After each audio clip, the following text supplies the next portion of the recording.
right now. Now, give me that number again, 877-655-6755. Well, I'm going to go on in this passage as we're waiting for those next callers. I see 2 Corinthians chapter 1, and I'm not going to neglect one of my favorite passages in all of Scripture when it's staring me in the face.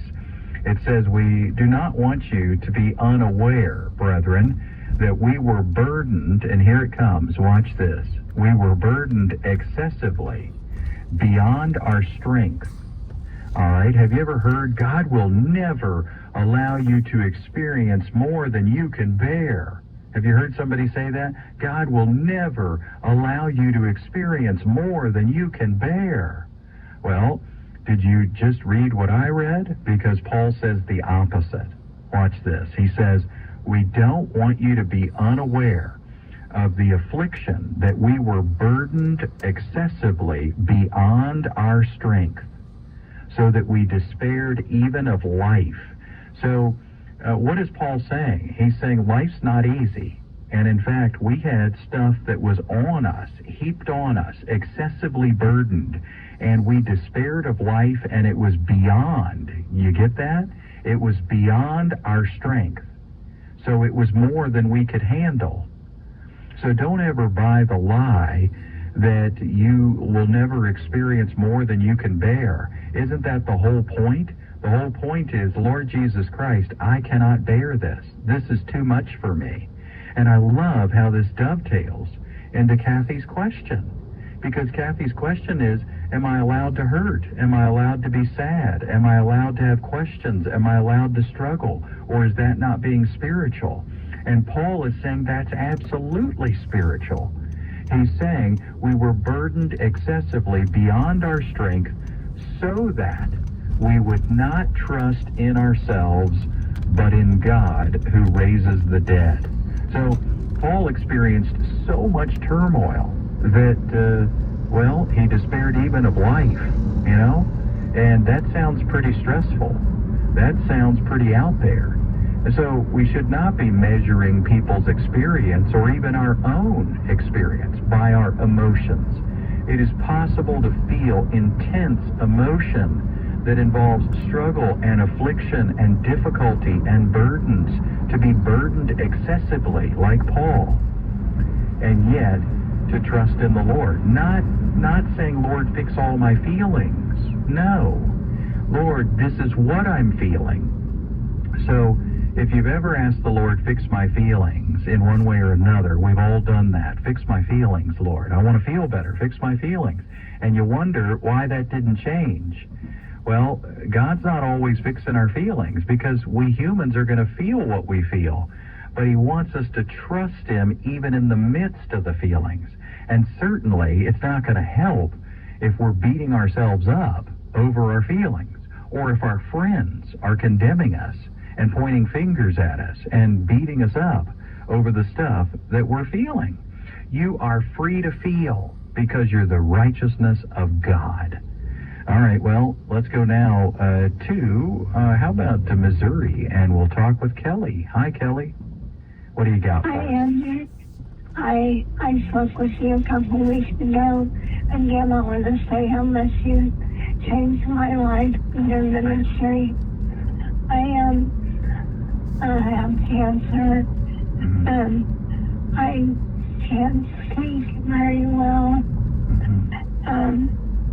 My vocal cord is paralyzed, and I'm coming across a lot of frustration. Trying to talk to people on the phone to get things taken care of in my life. And I'm recovering alcoholic, and I snapped the other day. I started coming. I was just so frustrated, and I've got the help that I need, but I'm struggling.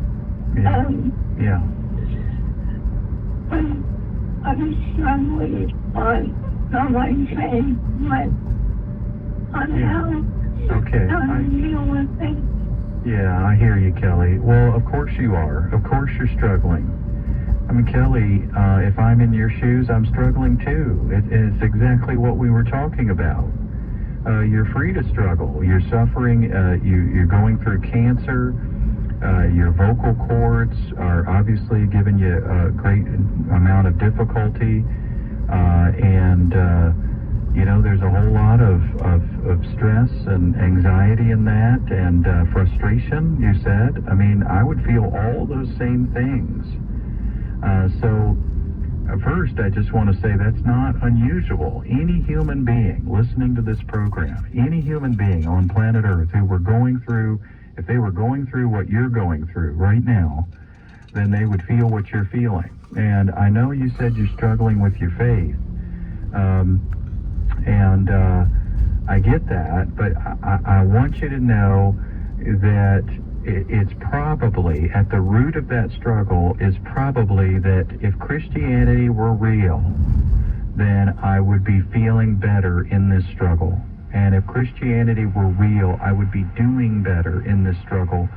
And man, I wish that for you, and I will pray for you, but let me tell you that that's not always the case, and you know that. I mean, look, the Son of God, tortured, killed, crucified, buried, assassinated. The early church, tortured, killed, dragged from their homes. I mean, what part of this message, I don't see it, what part of this message promises us that we should be doing better and feeling better and, never encounter this? I feel horrible about what you're going through. I'm saddened as I hear what you're describing. I know it's great suffering, and I'm so sorry. I can't imagine it. And yet it hurts me even deeper that it's become a source of struggle for your faith, because you know what? God is with you, and He is in you, and He is for you. And I know sometimes we equate God with feeling better. I mean, if I had more faith, or if God were really good, then I wouldn't feel this. Well, the real message is that planet Earth stinks. I mean, planet Earth has brought us cancer. Planet Earth has brought us all kinds of difficulty, war and conflict and disease and sickness. Planet Earth comes at us, and Christ is working in us, and He's not always fixing planet Earth. I mean, what's the message? The real message is we get a new body. Someday we get a new body, a replacement, not a renovation, but a replacement. And so I am so sorry that it is this difficult and this big of a struggle. I'm sure it's extremely painful, and I just want you to know that what you're feeling is not unusual, and there's no magic button that you should have pressed or some magic thing that you should have done differently. It's not your fault. And it's not because God isn't good. It's because planet Earth is bad. Planet Earth is bad. And God says to grieve with those who grieve. And that's what I feel right now with you. And I hope that you know it's okay. It's okay to struggle, and it's okay to feel, and it's okay to cry out to God and say things like David said, like, this doesn't make sense. This hurts so bad. This is unbearable. I think you mentioned drinking, having a glass of wine or whatever. Paul talked about taking a little wine. Timothy, take a little wine for your stomach. You said you had trouble sleeping. Take a little wine for your sleeping. I mean, that's not sinful. Obviously, addiction and getting drunk, Paul says in Ephesians, don't be drunk with wine. But what I'm saying is, give yourself a little bit of freedom, a little bit of grace. Let yourself off the hook here. Not in terms of anything sinful. I just mean, don't judge everything that you feel, and don't call yourself a failure, and don't measure your emotions and imagine that you should be feeling more victorious, even as we were describing that topic. Because no one in their right mind would be going through what you're going through and just feel great. It's just not a fact. You have physicality, you have emotions, you have feelings. You're a human. And so I just want to applaud you and thank you for, first of all, being a part of our program tonight and reaching out to me. But second of all, just for being willing to be transparent and honest about what you're going through. And God will honor that, and you will, I can't even describe what I'm about to say, but you will understand. You will get to a deeper understanding of who the Spirit of God is in you because of this. And it will be, the physical part will be painful, but you will have a deeper understanding of your intimacy with Jesus and His life in you. And it won't be a feeling, and it won't be the promise of a feeling. It will just be a knowing. It'll be a knowing where you say, you know, whatever happens to this body, I've got my Jesus. No matter what happens to this physical shell, there's something that nobody can take from me, and that is my Lord. And so that is my prayer for you, that you would understand His love and His comfort in these most difficult circumstances. And we really care about you. We care about you, Kelly, and we want you to keep calling in and reaching out. And you can email me anytime. My email, and please do, you can email me at andrewfarley.org. Write that down and shoot me an email sometime really soon. andrewfarley.org. Thanks for reaching out tonight, Kelly. We love you. Well, that's all we have time for tonight, my friends. Thank you for being a part of the Grace Message, and we love that you're tuning in and being a part of the conversation tonight and every night. So join us tomorrow at this same time as we continue to dive into the truth that Jesus is not just our Savior, He is our life. For more information on the broadcast ministry of Dr. Andrew Farley, please visit andrewfarley.org. That's andrewfarley.org. Join us next time as we invite you to celebrate the Grace Message with Dr. Andrew Farley. This program is sponsored by your generous financial support. Hi, I'm Andrew Farley. I hope you enjoyed today's program. And if you have more questions, whether it's about a Bible verse, a personal struggle, or anything on your heart, BibleQuestions.com is here for you. You'll get clear, grace-based answers in 10 seconds or less. No confusion, no judgment, just practical truth that meets you right where you are. Whatever's on your mind, you'll find real answers rooted in God's love. Visit BibleQuestions.com. That's BibleQuestions.com.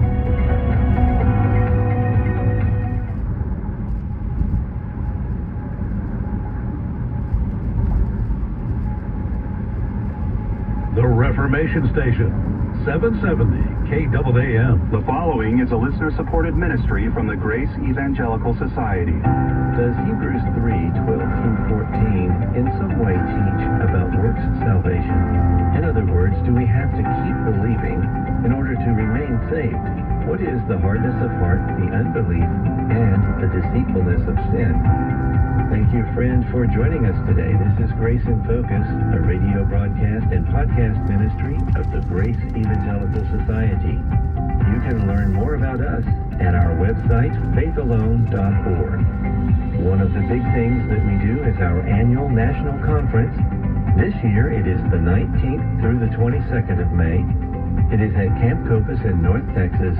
We will be focusing on free grace and dispensationalism. Get all the details, get registered. The time is approaching. Everything you need at faithalone.org. Now with today's question and answer discussion, here are Bob Wilkin and Ken Yates. I've got a question here from Jake, and he says, "Hi, I'm struggling to understand the context of Hebrews 3:12-14. I can see work salvation is taking these verses out of context to claim you need to keep believing to remain saved. So is Hebrews 3:12 through 14 saying you have to keep believing to remain saved? Well, I hope anyone who has ever listened to anything put out by GES would answer the question, no. You don't have to keep believing, and it's certainly not talking about salvation by works. And so in Hebrews chapter 3 and 4, we have one of the warning passages that Hebrews is famous for. And it's talking about what happened at Kadesh Barnea. Right before these verses, he quotes from Psalm 95, David, and he's referring to what happened there at Kadesh Barnea, and he's applying it to his own day. Yeah, let me just go ahead and read, starting in verse 12. Beware, brethren, okay, right there, boom, brethren, he's talking to believers, lest there be in any of you an evil heart of unbelief. So believers can have an evil heart of unbelief, departing from the living God. But exhort one another daily, while it is called today, lest any of you be hardened through the deceitfulness of sin. For we have become partakers of Christ, if we hold the beginning of our confidence steadfast to the end. So he's talking about unbelief. He's saying that believers can have an evil heart of unbelief. But Jake, when he asked the question, he's saying, is this talking about eternal salvation? And we need to continue to believe in order to be saved. Well, first of all, the people at Kadesh Barnea, it's not that they became unbelievers, even though a believer can deny the faith. The question is, what did they not believe in? What was it that they refused to believe in? God told them to go into the land and to conquer it. And the spies came back and said, oh, we can't do that. God said he'd give them the victory.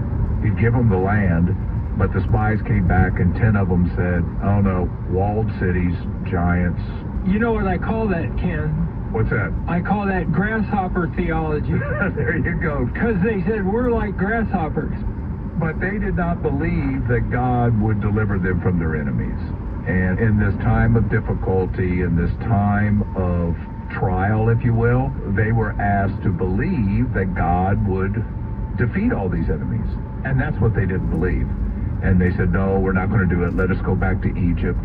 And they rebelled against God. So that's the evil heart of unbelief here. But what is it that they lost? I'll ask you, Bob, what is it that these Jews at Kadesh Barnea lost? They lost the ability to go into the promised land, and they lost the ability to live beyond 38 more years. Some of them were as young as 20. Right. And those 20-year-olds died during the next 38 years. So their lives were cut short. Now, some of them were older, but the only ones that got to go into the promised land who were over 20 were Joshua and Caleb, the two spies who believed God. Right. And by the way, Ken, Jacob goes on to ask if we could please explain what verse 14 means of Hebrews 3. That's where he says, for we have become partakers of Christ if we hold the beginning of our confidence steadfast to the end. And that word partaker, Jake doesn't mention it, but the word partaker is the Greek word metakoi. Well, in this context, it's plural. Metakoi is partakers. The singular is metakos. But in any case, you've written a commentary on Hebrews. What does it mean to be a partner with Christ, one of his metakoi? Yeah, just as we use the word partner, oftentimes, probably most of the time, to describe someone who's particularly close to us. Like he's a partner in the ministry with me, or he's a business associate or something like that. And that's what the word means. It means someone who works with Christ, someone who's a close partner with him, the word metakoi. And so what he's saying is, he's not saying we're believers if we hold fast, but we are his partners. We are in the work with him. And of course, what he's referring to here is those who are going to reign with Christ in the world to come. It's coming. It'll be here before you know it. What am I talking about? The Grace Evangelical Society's National Conference 2025, May 19th through 22nd at Camp Copus, an absolutely beautiful campground in North Texas, right on the lake, with lots of recreation, great food, a great place to stay, wonderful fellowship, and wonderful free grace Bible teaching. Information and online registration now at faithalone.org/events. First-timers waive registration fees. faithalone.org/events. In the kingdom, there are going to be those who are closer to Christ than others. Not everyone in the kingdom is going to be equally close to the Lord. And that's what the word means. If I start a business, and let's say you and I do, Bob, and we're partners, we're in it together. You put up 50% of the capital, I put up 50%. We might have other employees and we have other friends, but they're not our partners. Yeah, I mean, the same thing is true within GES. You know, you and I are like even though we don't own this, it's a non-profit, but still, we're partners in this ministry. Exactly. In fact, what do we call our monthly prayer letter that we send out to all our donors? Partners in grace. Yeah. And that means this goes out to people who support the ministry or, have said, hey, we really like what you're doing. We want to work with you in this. Those are our partners. We use that phrase all the time. I'll tell you where it's used in the Gospels as well. When Jesus tells the disciples they haven't caught any fish, to cast their nets over the side, and they go, well, we haven't caught anything, but okay, if you tell us to do it. Well, when they do, they had so many fish that the nets were breaking. They called the other boat to their partners to help them. These were people that were working with them, that were in the business with them together. And so what the author of Hebrews is saying is, we are partners with Christ. We are working with him. We will reign with him if we hold fast our confidence firm to the end. And of course, the people at Kadesh Barnea are examples of people who did not hold fast. They're not saying they weren't believers. They just said, no, we don't believe that God's going to do what he said. Yeah, and we see the same thing all through Hebrews, right? All 5 warning passages urge the readers to hold fast to what they have, to not drift, to not depart. Right, and here in these verses in Psalm 95 that the author of Hebrews quotes, David applies it to his day, today. So every generation of believers have the opportunity to remain faithful to the Lord in difficult times, when they go through trials, when they're told to believe what God has promised, and God has promised to be with us when we go through these difficult times, and he's going to reward us. And that's true in every generation. Well, at Kadesh Barnea, they were going to be rewarded. If they had been faithful, they would have gone into the promised land. They wouldn't have died in the wilderness. They would have eaten from trees that they didn't plant. They would have lived in cities that they didn't build. There were all kinds of rewards that God had promised them, but they didn't believe it. Yeah. And that's what the evil heart of unbelief is. So we could say it that in every generation, what God is saying is to his people, be a partner with me. Yeah, and by the way, Ken, this word metakoi first appears in Hebrews 1:9. Maybe you could read Hebrews 1:9 and comment on that, because this is another Old Testament quote. Yeah, and that comes from Psalm 45, where the king is at a feast. And it says in Hebrews 1:9, talking about the king, and obviously this is talking about Christ, you have loved righteousness and hated lawlessness. And this is talking about his kingdom is going to be a righteous one, because he's a perfectly righteous king. And he says, therefore God, your God, here's God the Father, has anointed you with the oil of gladness. It's going to be a time of rejoicing when the kingdom begins. More than your, now in the New King James Version it says companions, but that's the word, as you mentioned, metakoi. More than your partners. And that's talking about at this feast, the king is going to have close, intimate partners or companions who are going to rule with him. And that's what's going on in Psalm 45 as well. And an analogy would be, I'm a citizen of the United States, but I can't go to the White House and have dinner with Donald Trump. Who has dinner, if there's a state dinner at the White House, for example, who's there sitting with Trump at dinners like that? The Medicoi, his partners, all the people we see on TV, right? Hegseth and Steve Miller and the people who are close to him, people who work with him, people who helped him get into office. Those are his Medicoi, those are his partners, and that's what's going on in Psalm 45, and as you mentioned, that's what's going on in the book of Hebrews. Hold fast, and you'll be one of his partners. Believe what he's told you concerning your enemies and the trials that you go through. He's going to deliver you through these things. That's good.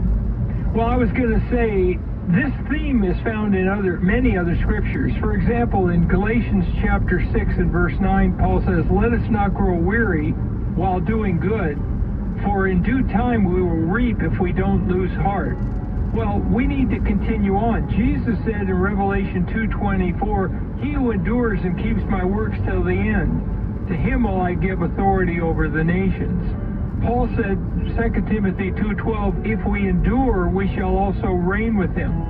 And the Lord gave many parables about the need to persevere, like, for example, the parable of the minas in Luke 19. So this is a theme all through the New Testament and the Old Testament too. And we need to, as the author of Hebrews says, we need to hold fast and believe that promise. Amen. What a great encouragement that is for us to endure, as Bob was just talking about. So what is it we need to do, Ken? Keep Grace in focus. We invite you to check out our Monday, Wednesday, and Friday 5-minute YouTube videos at YouTube Grace Evangelical Society. You will love the content and learn a lot. There are a lot of costs involved in staying on the air. That's why we so much appreciate our financial partners. If you'd like to learn how to become one, you can find out more by going to faithalone.org. On our next episode, Acts 2:34 and Ephesians 4:8, did the body or the being of David ascend into heaven or remain in Hades? Please join us, and in the meantime, let's keep grace in focus. The proceeding has been a listener-supported ministry from the Grace Evangelical Society. Did you know VA home loans are a key to home ownership for those who served? The first moment I walked into my home, I could hear my footsteps echo off the back wall. The first thing I thought in my head was, man, furniture is going to be real expensive. The VA not requiring any down payment prior to buying the home allowed me to take that money I had budgeted to go out and buy furniture, food, cleaning supplies, pretty much everything I needed. Purchasing a home is scary, but ultimately it's not impossible, and they make it so that anybody can do it. To learn more, visit va.gov/home loans. Stay tuned as we talk about an astonishing prophetic portrait in the Old Testament that points to Yeshua HaMashiach, Jesus the Messiah, in the New Testament. Today, right here on Messianic Perspectives.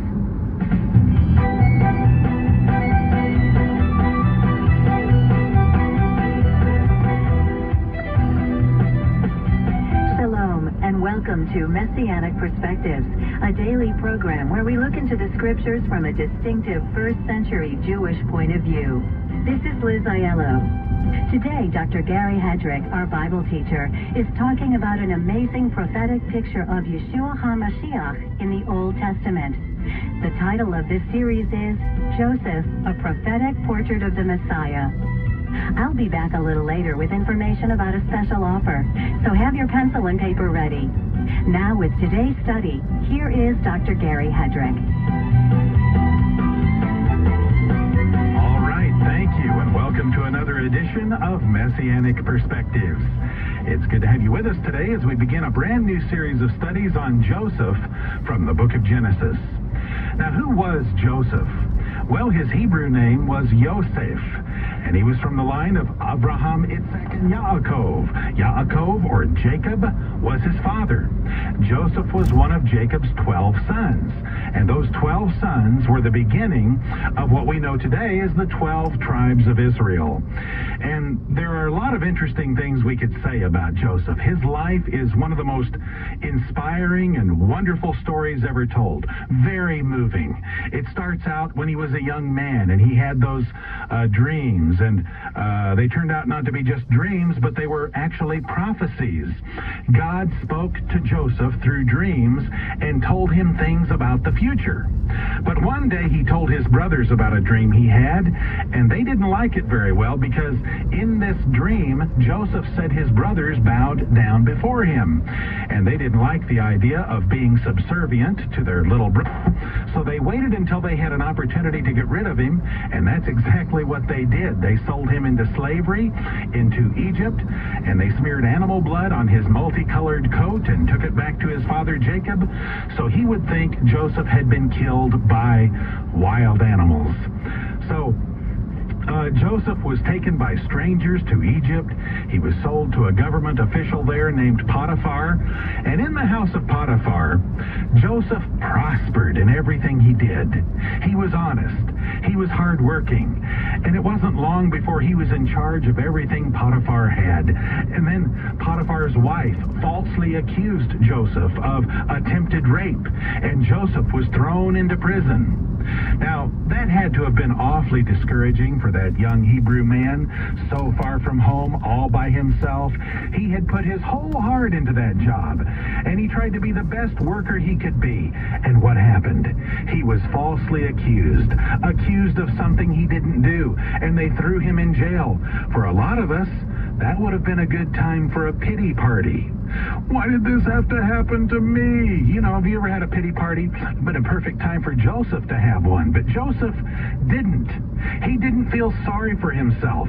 He just buckled down and decided to make the best of it in prison. And that's what he did. He was faithful. He worked hard. He was dependable. And you know what? It wasn't long before he was in charge of the prison. You see, Joseph could blossom anywhere you put him because he had the inward qualities that triumph over outward circumstances. You see, you can either let your circumstances change your attitude, or you can let your attitude change your circumstances. And Joseph knew that.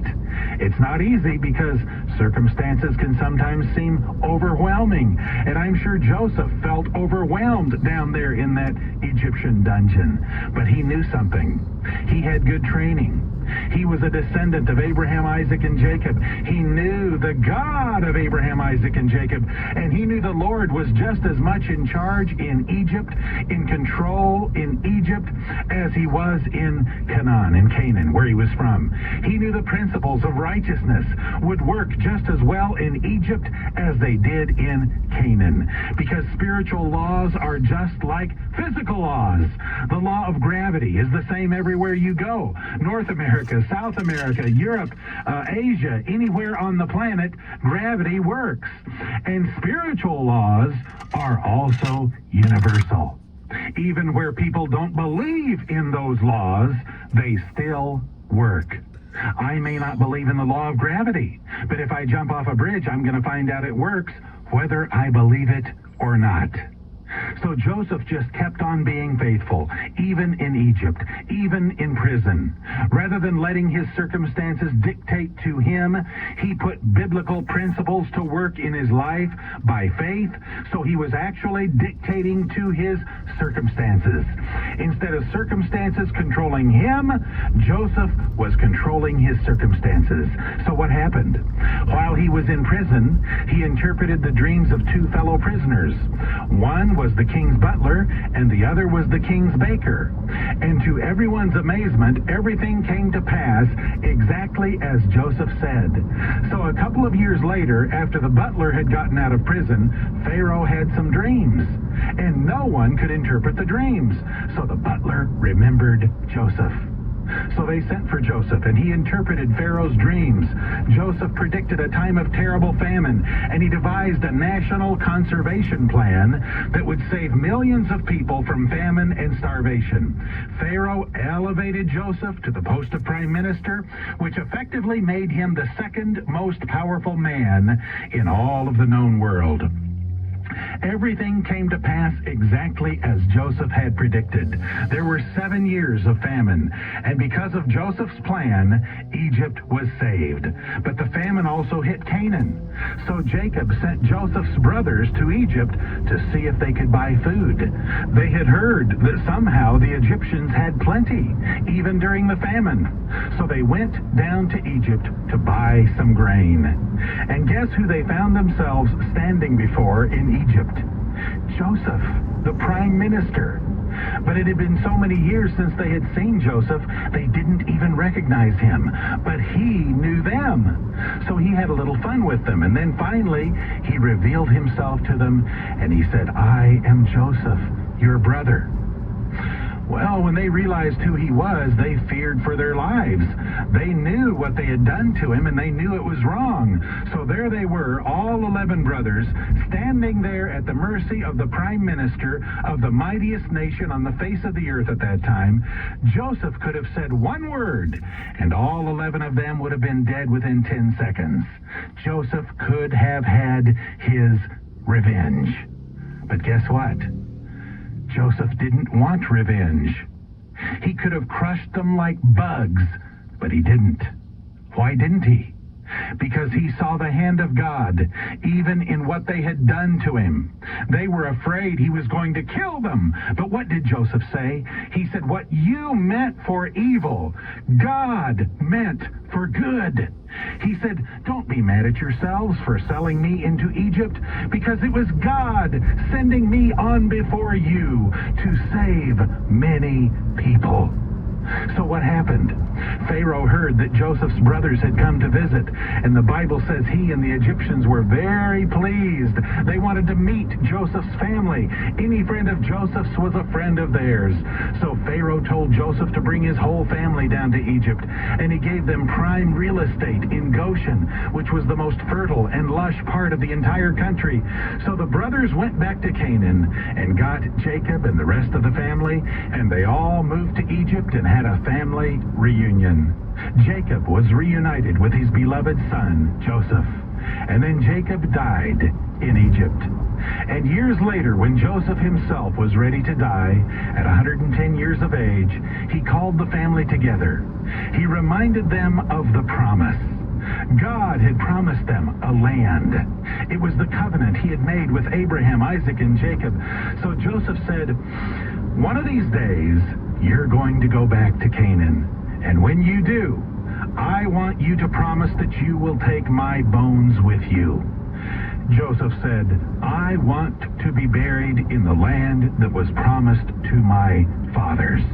So they promised, and Joseph died.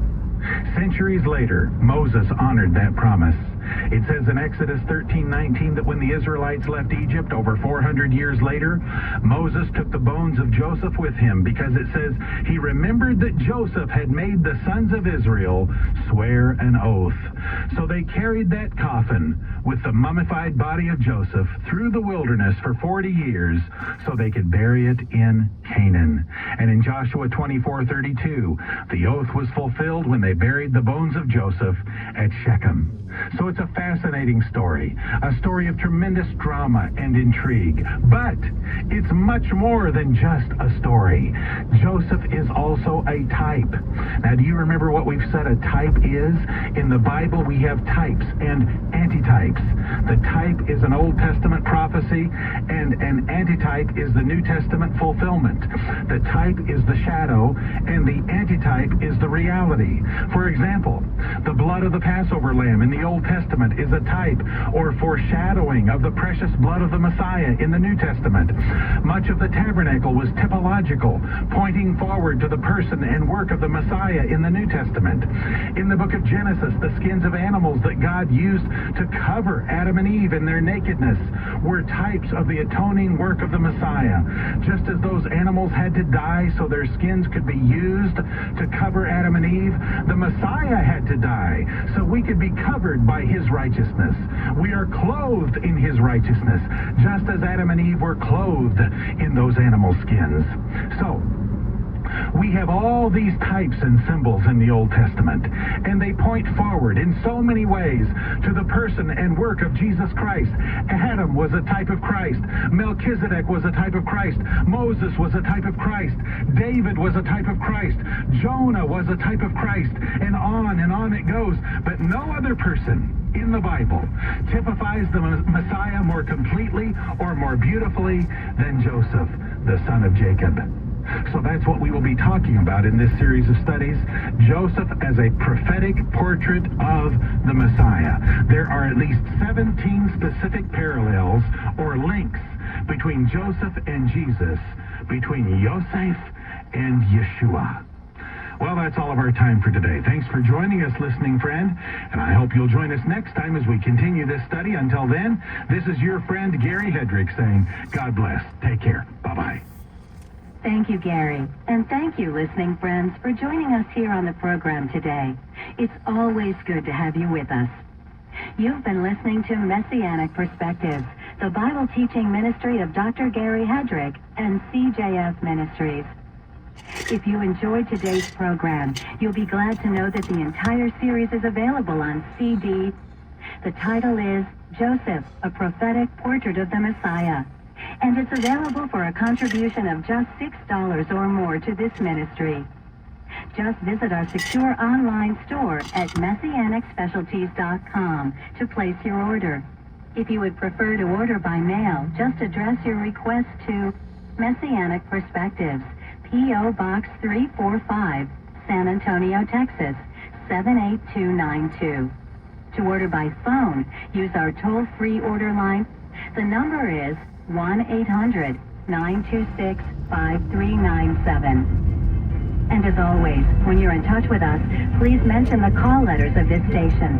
If you're listening to our webcast or podcast, we need to know that too. I'm Liz Aiello. Join us next time, won't you, as Dr. Gary Hedrick continues our series of studies on Joseph, a Prophetic Portrait of the Messiah, right here on Messianic Perspectives.